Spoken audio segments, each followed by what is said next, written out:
Chapter 3. Of course, I didn't let Gilbert know how I felt. He would have scoffed, thinking I was making it up, mucking around like we did.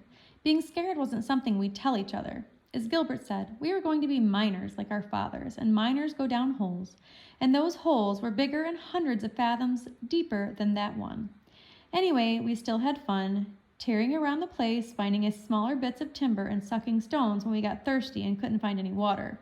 There wasn't a lot of water around where we lived. No river, no lake, hardly any rain. Just a few springs about a dozen miles from the town. At least we got one wheel, I said. I'll take it home and put it in the woodshed. Yeah, all right. And take the timber, too. Gilbert grinned as he loaded me up. This is why we need a billy cart, I said, pretending to sink under the weight. We'll be able to start making it soon. Just 3 more wheels and some extra bits of wood. Dad's got wire and nails and stuff. See you tomorrow. At the tree, Gilbert gave me the thumbs up and ran off towards his cottage. Next day, the clouds cleared, but a cold wind sprang up. I jumped up and down on the spot, waiting beneath the huge eucalyptus tree. It was Gilbert's and my special waiting place. An old neighbor of ours, Mrs. Ellery, reckoned that when she first arrived at Moonta Mines, there had been a lot of trees. Wattle, native pine, mallee, and eucalyptus, but they'd all been cut down. Some were used for building cottages, but most were used in the mines, shoring the walls, she explained, or burned to make steam for the machines, but the big beauty that you call the tree never felt the axe. It'd be an odd thing. Why? Why was it left? I'd asked. Maybe it'd be an important tree, especially to the Aborigines, who used to camp around here back along. Maybe it still is. I was thinking about that when the wind drove itself harder, flipping my jacket and my fringe and scattering leaves about my feet. Hurry up, Gilbert, I muttered, rubbing my arms. Gilbert often turned up late, mostly because he had to help with the other kids at home. Although his big sister Lucy worked cleaning people's homes, there was still only enough money for one of the kids to go to school, and Gilbert was the eldest boy. Hey, Jack! At last! Gilbert ran up, snapped my braces against my chest, and took off down the track. You better look out, I yelled and raced after him. As soon as I caught up, I grabbed his cap and tossed it into the air. There, I cried, revenge. Laughing, we strode along the track towards school. In the distance, the mines belched out smoke, thick and dark. From the machine sheds, workshops, and engine house came the regular clanks and thumps, which I'd heard every day for as long as I could remember. Usually, I took no notice, but that day, I found myself wondering about being down a mine in a way I'd never considered before. Gilbert would say I was being stupid, and he'd probably be right. I wish today was another holiday, Gilbert said, breaking into my thoughts. I bet you anything we'd find more wheels. Then we could make the cart. He paused, lifted his cap, and scratched his head. I really don't want to go to school. I'd rather do something else. Suppose so. It was good yesterday, but we can do things on the weekend, too. Gilbert turned to face me, eyes twinkling. You like school, don't you? And I know why. Because you're in love. I stopped. I am not. Who with? Miss Goldsworthy. You go soppy when she speaks, and you like what she writes in your books. You're her pet. My cheeks burned, partly because it was true. I was in love with our teacher, only I didn't know Gilbert knew, or even suspected. She was the only teacher I'd ever had and the only one I'd ever want. She was kind and clever and funny. You're an idiot, Gilbert, I said, looking down and pretending to shoo away a fly. Does your ma'am know? Know what? Stop talking in riddles. Does your ma'am know that you like Miss Goldsworthy? She always wants to see what your lady love's written in your books. Shut up, Gilbert. But that was true, too. Sometimes I'd no sooner arrive home than Ma'am would stop her baking, wipe her hands, and ask to see my books, pointing out all the red ticks. I reckon Ma'am thought school was like heaven with a blackboard. Sometimes she'd say things like, there be so much you can do when you be educated, Jack, or you have fine hands, Jack, and a head full of brains. Keep learning, me handsome. Gilbert swung open the little picket gate that led into Miss Goldsworthy's cottage. It was where she had her school. I wish we were already picky boys at the mines, Gilbert said. That'd be good. We will be soon, I said. Another year and a half when we finish school. I hoped that would shut him up. I didn't want to talk about the mines anymore. Soon after, Miss Goldsworthy stood at the door and rang the bell.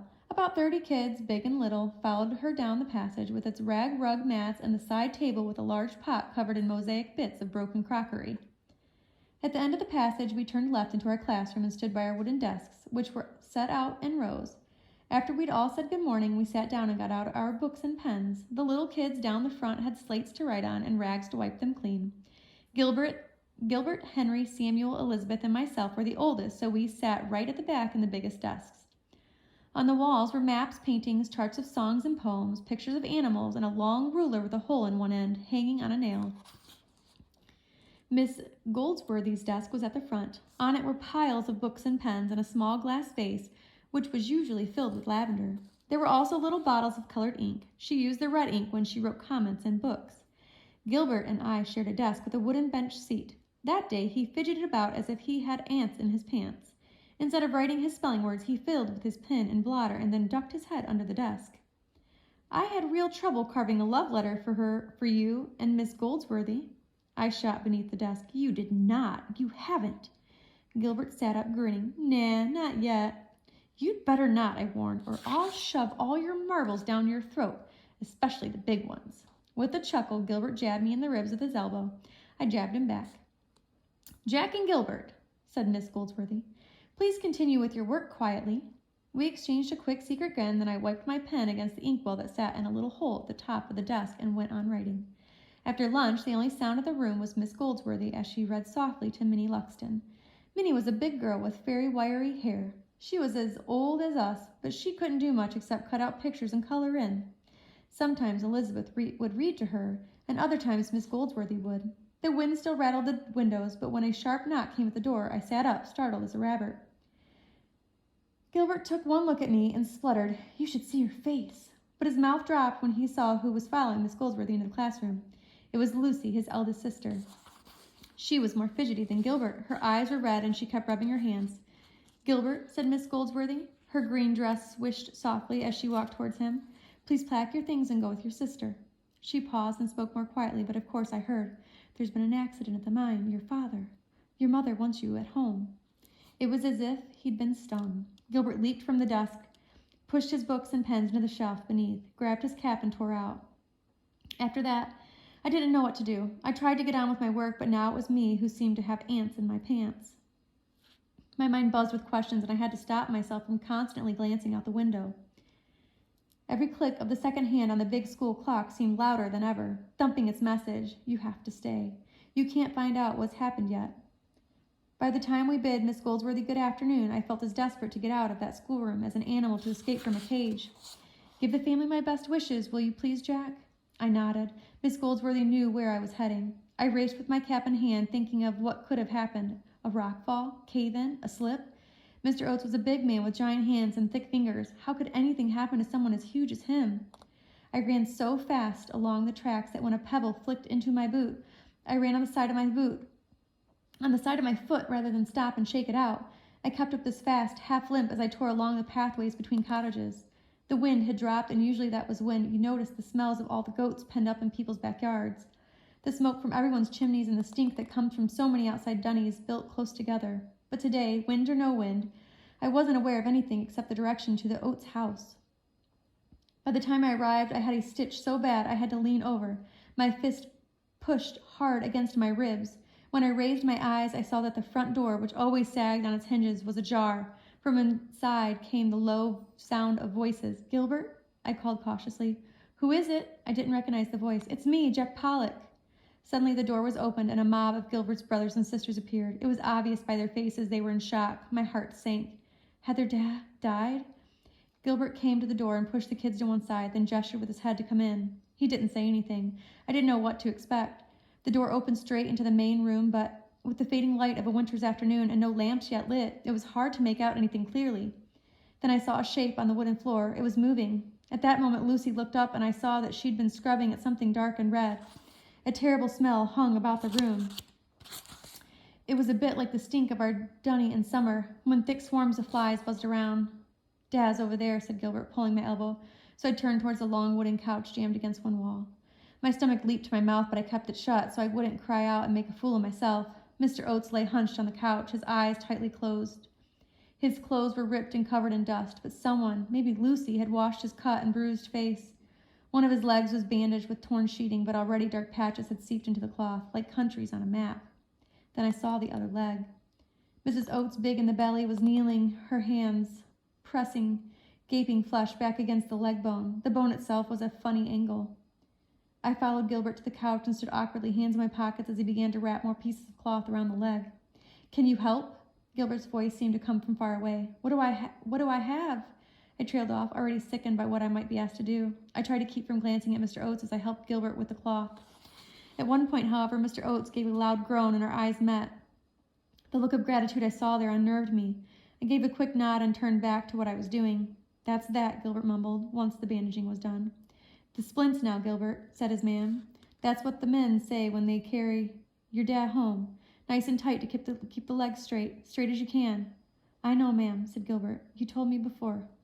"Well, I'm telling you again." Gilbert grunted and put 2 bits of timber either side of his dad's leg. "I wish Dr. Hughes was here," he muttered out of the side of his mouth. "What if I get it wrong?" I wiped my hands down the side of my breeches as if to wipe off any imaginary blood. "Where is he?" "In Wallaroo, we think, for a week." I let out a small sigh, and then Gilbert and I tied more strips of cloth around the leg and the makeshift splints. "Anything else?" I murmured. Gilbert stood. "Nah," he said with a small shake of his head. "Thanks." "That's all right. Bye, Mrs. Oates. Mr. Oates." Outside, I gasped at the fresh air and trudged along the worn tracks towards home. I wandered past stone cottages without a glance, but I knew what they were like, small, squat, and whitewashed, like mushrooms after rain, with big chimneys at one end. Sometimes, Father's built on an extra room or two at the side, using the stones and mud from the area. I walked on, trailing my hand over one of the cottage fences made of branches tied together with wire. My head swam with what I'd just seen. Mr. Oates would have gone to work that morning just as usual, and now he was lying injured and in pain on the couch. Goodness knows when he'd be able to get back to work. Suddenly I stopped. My mouth went dry. When Gilbert's dad was injured, he was working the 7 to 3 shift in the mines. So was my dad. My temples pounded and my feet flew from beneath me. I should have gone straight home after school. What if something had happened to my father as well? But surely Mom would have sent for me. Wrestling with those thoughts, I opened the front gate, then swung it shut, skidded around the corner of our house, and sent Dory flying. "Jack!" she screamed, clutching her rag doll. "Marianne." "Well, you were in the way." You mean. I stopped, hands on hips, breathing hard. "Is Dad home? Is he all right?" She shot me a wily glance and skipped along the winding path. "Maybe he is, and maybe he isn't." "Oh," I let out a groan of exasperation. Little sisters. Gilbert was right. One was more than enough. Next thing, I heard the rattle and drag of a bolt being opened. I turned towards the dunny down the back near the blue potato vine. Dad stepped out of the little wooden room and slid his braces back over his shoulders. "Jack," he said, walking across the yard. I rushed up. "I've been to the Gilberts, Dad. I saw Mr. Oates." Before we sat down on the bench by the rosemary bushes, I suddenly realized I was almost as tall as my dad. "He's bad, poor man." Dad slid his hands into his pockets. "Did you see it, Dad? Did you see what happened at the mine?" "They say the timber shoring gave way, but they won't know for certain until the rubble is cleared." "So you weren't there when it caved in?" "No, lad. I'd be working on another level. Although I'd gone down the old shaft with Gilbert, it was hard to imagine different levels running beneath the ground. Perhaps they were like the tunnels in an ant's nest." "It's lucky you weren't there, Dad," I said.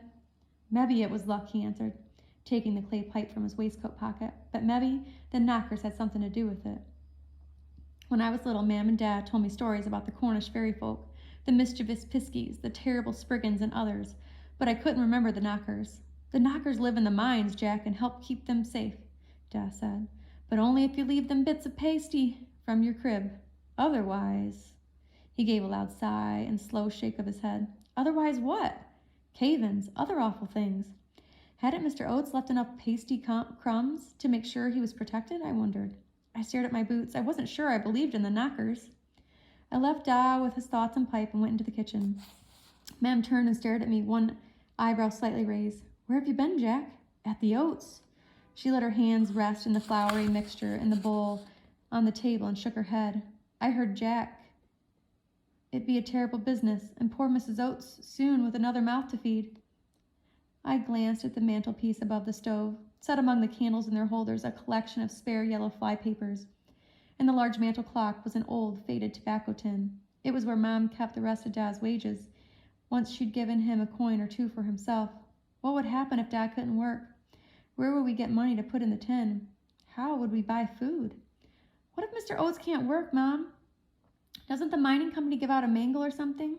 Ma'am dumped the soft clump of dough on the floured table and shook her head again. No, Jack. That be only if the husband's killed in the mines. Then the widow uses the mangle to do other people's laundry and earn money. Mrs. Ellery had a mangle after her husband. She must have seen the look on my face, for she stopped speaking, wiped a strand of her hair off her face, and went on kneading. Shortly afterwards, she looked up and gazed at me in a gentle way, as if she wanted to hug me. Then the moment passed, and she said briskly, "Tell that sister of yours to bring in more water." I was glad to get away, all that talk of accidents and death. "And don't let the door slam, Arthur's sleeping." It was only as I stepped outside again that I realized Ma'am hadn't asked to see what I'd done at school that day. That is the end of chapter 3.